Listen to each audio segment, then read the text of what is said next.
Justin Hockwitz here at Lambeau Field, joined alongside Pete Doherty following the conclusion of the 2014 NFL Draft. Pete, the Packers got 3 wide receivers. They addressed the safety need. They got an outside backer.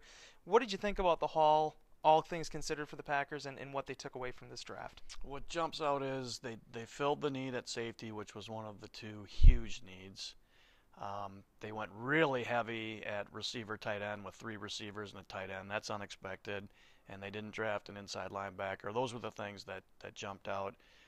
Thompson, like last year with the safeties, he didn't take a safety when his picks came up. There wasn't one he thought was worth picking, so even though it was a huge need, he didn't do it. Same thing this year with the inside linebackers. They ended up with guys at other positions, and we'll see if they have the same issues at inside linebacker that they had at safety last year. Obviously, Davante Adams went on the second day of the draft, second rounder, big expectations for him.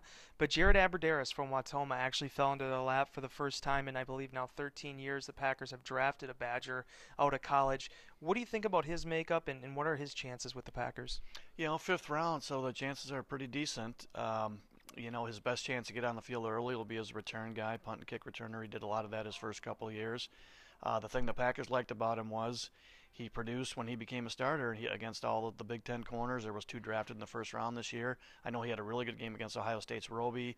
I think he did okay against Denard too for Michigan State. So they like that he's a hungry guy who came up the hard way as a walk-on, and he produced when he played against top talent in college football. Last thing, Pete, the Packers did address the safety position, but much like last year, kind of shunned another spot that a lot of people thought they'd look to, which was inside backer. Did that surprise you, and how big of a concern do you think that is for them going into this season? It did. It was just like last year going into the draft. I said, I'll be stunned if they don't take a safety. Sure enough, they didn't take one. I'm sure they wanted to take an inside linebacker. Thompson, we sometimes overstate that he'll take the best player available because he's got a draft for need. Everybody does.